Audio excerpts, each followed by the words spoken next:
Copyright disclaimer ये मन में मेरा नहीं है, वैसे भी एक्सप्लेन कर रहा हूँ। हेलो दोस्तों, कैसे हैं आप लोग? बिना कोई देरी के चैप्टर 2 की स्टार्टिंग करते हैं। चैप्टर 2 की स्टार्टिंग में हमें दिखाया जाता है डोंगरी यूनिवर्सिटी को, जहाँ पर हमारा मेन कैरेक्टर अचानक से उठ जाता है।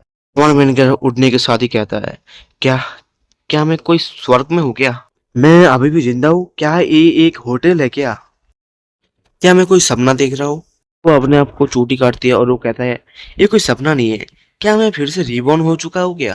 फिर ये जगह होना चाहिए कि नेक्स्ट में दिखाता है हमारा मेन कैरेक्टर को, जो कि किसी दूसरी तरफ देखता है और वो कहता है, तो फिर ये जगह है।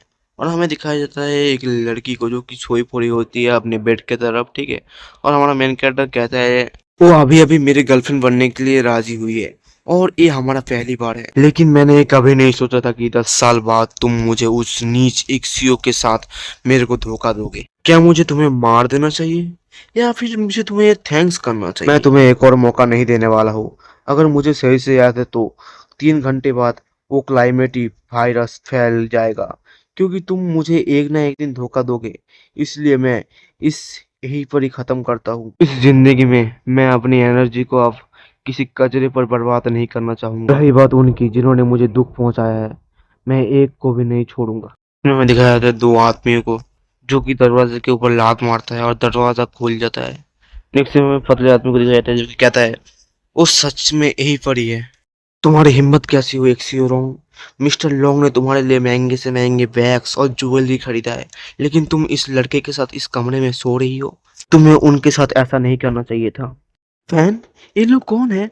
मुझे बहुत डर लग रहा है। ये विच कितनी घटिया एक्टर है, मैंने ये पहले क्यों नहीं नोटिस किया? लड़की इधर देखो, तुम्हारी हिम्मत कैसे हुई मिस्टर लॉन्ग की लड़की को छेड़ने के लिए?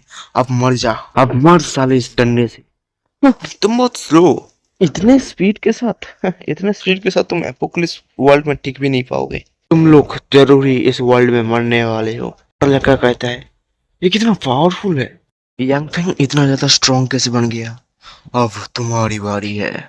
पहली जिंदगी में तुम कमीनों ने मुझे जख्मी कर दिया था और लगभग जॉम्बीज के हाथों मरवा ही दिया था। तुम्हारी वजह से मैं शुरुआती स्टेज में अपनी ताकत बढ़ाने के मुकाम को खो दिया था। अब वापस लेने का वक्त है पूरे इंटरेस्ट के साथ। अब तुम दोनों लोग अपनी इस इंजर्ड बॉडी के साथ इस एपोक्लिप वर्ल्ड में सरवाइव करो। नेक्स्ट में दिखाया था लड़की को, लड़की कहती है फैन से, तुम कहाँ जा रही हो फैन? क्या अब मैं तुम्हें नहीं चाहिए? कल रात क्या हमने बस। नेक्स्ट दिन हमारा एमसी रिप्लाई करता है, जाओ सिंगरोंग, मुझे घिन दिलाना बंद करो। मुझे पहले से ही पता है कि तुम्हारे इस शहर में 5 मर्द है। पिछली जिंदगी में पिछले 10 सालों से मैंने जियो योंगलोंग के लिए जाने कितनी बार रायता समेटा है, सिर्फ इसलिए क्योंकि मुझे लगता था कि वो बदल जाएगी, लेकिन कुत्ते हमेशा अपनी उल्टी पर ही वापस आते हैं। इसने उस लड़की को दिखाया जो कि अपने फैन को रोकने की कोशिश कर रही होती है और वो मन में सोचता है, इस फट्टू को किसने बताया होगा? उसे तो पहले लगता था कि मैं एक पवित्र लड़की हूँ। देख रहे हो भाई, पवित्र लड़की। कहते हैं हमारा मेन कैरेक्टर उस होटल से बाहर निकल गया होता है और वो कहता है कि क्या आसमान इतना ज्यादा काला कैसे हो गया? क्या एपोक्लिप्स अपने समय से पहले आ गया है? समझ नहीं आता। हमारा मेन कैरेक्टर कुछ बहुत ही ज्यादा घबराया हुआ होता है और वो फोन निकलते हुए कहता है कि मुझे जल्दी से जल्दी वार्न करना होगा क्वीन सुई को। नेक्स्ट में कहता है कि लड़की को जो कि अपने बालों को सुखा रही होती है और उसका तभी उसका फोन रिंग करता है और हमें बताया था कि ये यांग क्विंगसू है और वो यांग फैन का लिटिल सिस्टर है। इसमें वो लड़की अपने फैन से कहते हैं, हेलो क्या चल रहा है फैन? क्या तुम्हें अपनी नेक और सुंदर छोटी बहन की याद आ रही है क्या? और वो हंसता है। हाँ, मेन कैरेक्टर सीरियस होकर कहता है अपनी बहन से, क्विंगसू सुनो, दुनिया तुम्हारी फेवरेट हॉरर ज़ॉम्बी मूवी जैसा बनने वाली है। एकदम शांत रहो और दरवाजा खिड़की सब बंद कर दो जब तक मैं तुम्हारे पास नहीं आता हूँ। तो उसका बहन कहता है, क्या तुम मजाक कर रहे हो? ऐसे कैसे पॉसिबल हो सकता है? और उसका बहन ये कहते ही वो अपने खिड़की को खोलता है और वो कहता है, हाँ फैन, तुम बहुत ही तो लेट हो चुके हो, मुझे लगता है तुम सही कह रहे थे। ओ माय गॉड, वो बाहर क्या क्या चल रहा है? वो zombies दूसरे इंसान को खा रहे हैं क्या? साहब ये सीन मेरा फेवरेट है भाई, ये सीन मेरा फेवरेट है, ठीक है। नहीं समझ आता हमारे मेन कैरेक्टर को जो कि बहुत ज्यादा घबराया हुआ होता है और वो कहता है, एक्स यू रॉन्ग, हेलो, क्या तुम ठीक हो?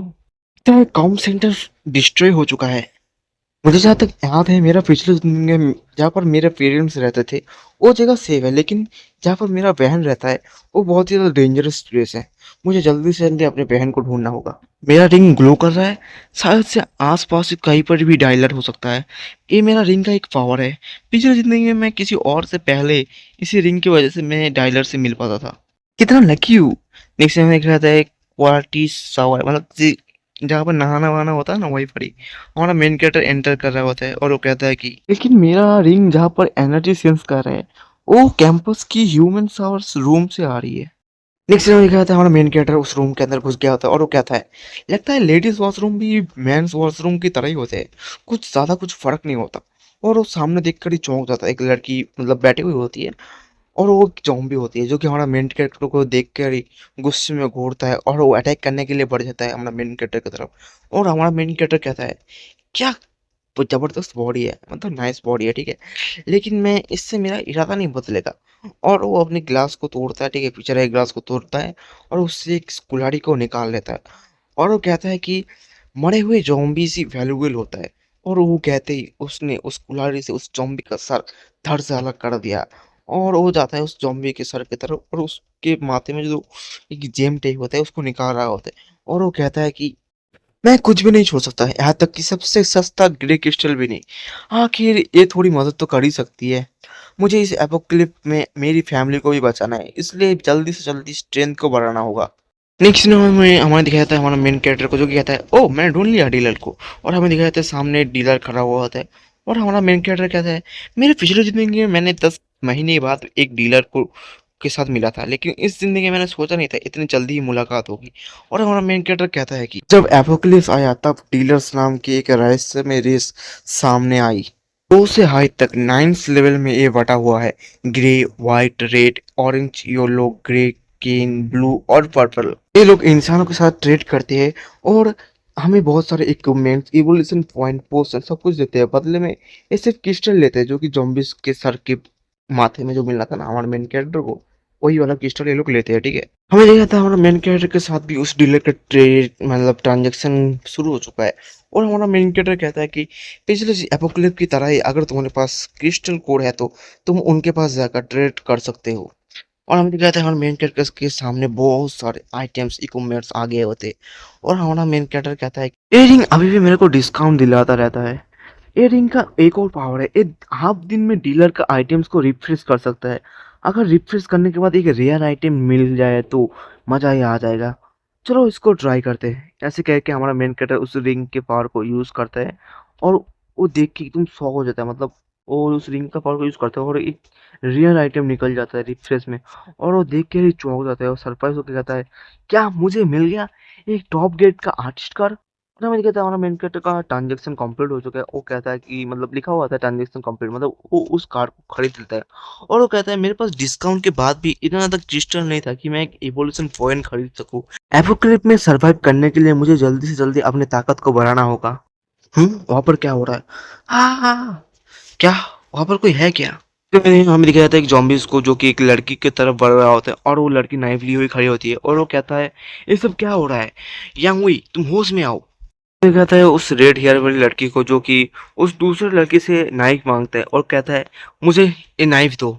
यांग हुई अगर तुम एक कदम भी आगे बढ़ाए तो मैं तुम्हारे साथ नरमी से पेश नहीं आऊंगा। इसमें वो लड़की कुछ देख के एकदम ही ज्यादा शौक हो जाता है और हमें दिखाता है हमारा मेन कैरेक्टर एंट्री ले चुका है और वो अपने कुल्हाड़ी से एक ही शॉट में उस zombies का धड़ को और उसको सर को धड़ से अलग कर देता है, ठीक है। नेक्स्ट हमें उस लड़कियों को दोनों लड़कियों का सीन दिखाया जाता है जो कहते हैं क्या तुमने उसे मार दिया। नेक्स्ट हमारा मेन कैरेक्टर कहता है चुप हो जाओ, वो एक म्यूटेटेड जॉम्बी है, इंसान नहीं है। अगर मैंने उसे नहीं मारा होता तो वो तुम दोनों को मार देता।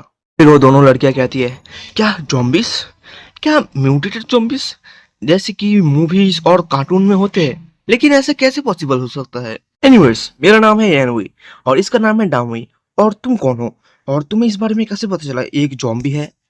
फिर हमें दिखाया जाता है ब्लू हेयर वाली लड़की को जो कि सोचती है ये दुनिया में क्या चल क्या रहा है, जॉम्बिस यहाँ पर जॉम्बिस क्या कर रहे हैं। मैंने क्या सोचता है ये दोनों यहाँ पर, ये दुनिया बहुत ही ज्यादा छोटी है। नेक्स्ट में बताता है कि वो दोनों ब्लड रोज मतलब बेस का एक सदस्य है, ठीक है, और एक है पूरा शार्प शूटर और एक है म्यूटेटेड जॉम्बिस के ऊपर रिसर्च करने वाली यानुई है शार्प शूटर, और जो ब्लू हेयर वाली डामुई है ना वो म्यूटेटेड रिसर्च करता है, ठीक है, जॉम्बिस के ऊपर। नेक्स्ट हमें क्या था हमारा मेन कैरेक्टर के ऊपर एक ज़ॉम्बी अटैक कर दिया होता है पीछे से, ठीक है, और गुर्र चल जाता है और यही पर ही हमारा इसका एपिसोड खत्म हो जाता है, मतलब एपिसोड 2 खत्म हो जाता है। तो अगले 4-5 दिनों के अंदर एपिसोड 3 भी आ जाएगा, तो तब तक के लिए वेट करो। और मैं एक मानुआ रीड कर रहा था जो कि तुम लोगों को पैनल्स में दिखाई दे रहा होगा, एक ग्लूटोनी, ठीक है, ग्लूटोनी स्किल इसका नाम है मानुआ का, ठीक है। मैं सोच रहा था इसको एक्सप्लेन करूँ, लेकिन मैंने जब यूट्यूब पे सर्च किया कोई एक्सप्लेन किया है कि नहीं, देख रहा हूँ कि एक्सप्लेन कर दिया है। और उसने पूरा एआई वॉइस में पूरा का पूरा एक्सप्लेन किया है। ये बात अलग है कि उसके चैनल पे बहुत ज़्यादा व्यूज़ आ गए, इसलिए मैंने सोचा इसको ड्रॉप कर देता हूँ, इसको नहीं एक्सप्लेन करता हूँ, ठीक है। तब तक के लिए आप इसे मतलब इस इमेजेस को एंजॉय करिए, और क्या कहूँगा। ये लेटेस्ट चैप्टर्स है, ठीक है, जो कि पैसे दे के अनलॉक होता है, ठीक है, फ्री में नहीं होता, ठीक है। तो ये चैप्टर्स किसी ने भी एक्सप्लेन नहीं किया है, जो एआई वॉइस यूज़ कर रहा था उसने भी नहीं किया। मैंने सोच रहा था कि इसको पूरा का पूरा कंबाइन करके एआई वॉइस में इसको अपलोड कर दूँ, ठीक है। तो 5-6 दिन में इसको भी मैंने पूरा का पूरा सीज़न को अपलोड कर दूँगा एआई वॉइस के अंदर। तो आप लोगों को पसंद भी नहीं आ सकती है, अगर पसंद आ भी गए तो शुक्रिया पसंद करने के लिए। तो ये बड़ी एपिसोड को एंड करते हैं, मिलते हैं आपको 5 दिन बाद, ठीक है, क्योंकि 5 दिन बाद इसका नेक्स्ट एपिसोड आने वाला है। और ये जो तुम्हारा था जो प्लानिंग कर रहे हैं, ये 4-5 दिन में आ जाएगा, क्योंकि ये तो एआई वॉइस में है ना, मुश्किल नहीं होगा। सिर्फ कॉपी करो पेस्ट कर दो, ख़त्म हो जाएगा एआई वॉइस के अंदर। लेकिन रियल वॉइस में यार बहुत ज़्यादा मेहनत करनी पड़ती है, स्क्रिप्ट लिखना पड़ता है, उसके बाद उसको बोलना पड़ता है, बहुत ज़्यादा मेहनत। तो यहीं पर ही एंड करते हैं, मिलते हैं अगले वीडियो में। Tata bye bye sayonara.